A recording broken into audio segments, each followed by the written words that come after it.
Petrette, di qualcosa di là, Petrette. Guarda là il macho italiano, guarda l'imprenditore, l'impresario. Le cause perse. L'impresario de Pulci, guarda. Parla con tuo suocero, dai. Di invece, di qualcosa.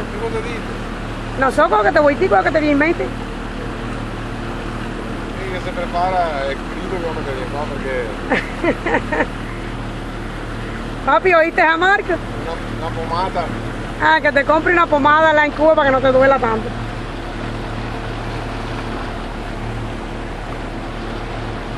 Guarda il chinito, guarda.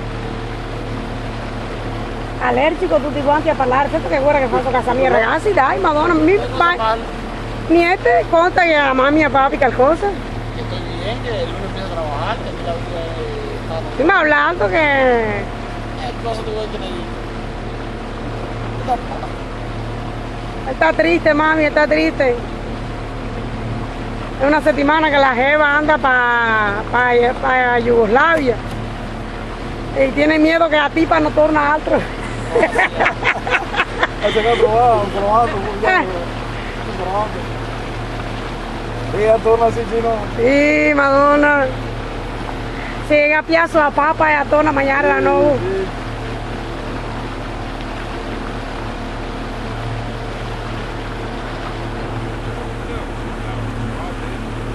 Pesca Mark, vedi di là che vende pesci in pratica, solo che vende le grosse.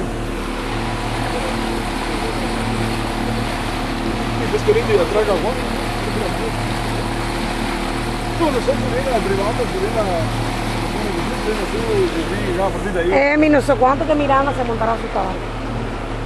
Mi haga paura. Non so. Fa paura. No, peccato sia. Non ti dico che Miranda si faceva tutti i giorni e Sky, 10 volte là in rubato, 10 volte non sicuramente qui che va a Capalossi da mi assiste a Painor. Mi dice, Miranda, prova, struccate il primo piano, ma che avare, perché se che te fai tu, che te fai prova a affrontare tu fobia. No, me so che muore, ma che muore niente. E ciò si ha paura e non te che niente.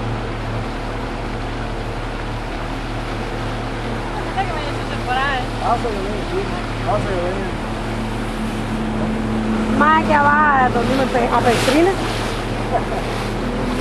Partiamo Maria. Vai, partenza.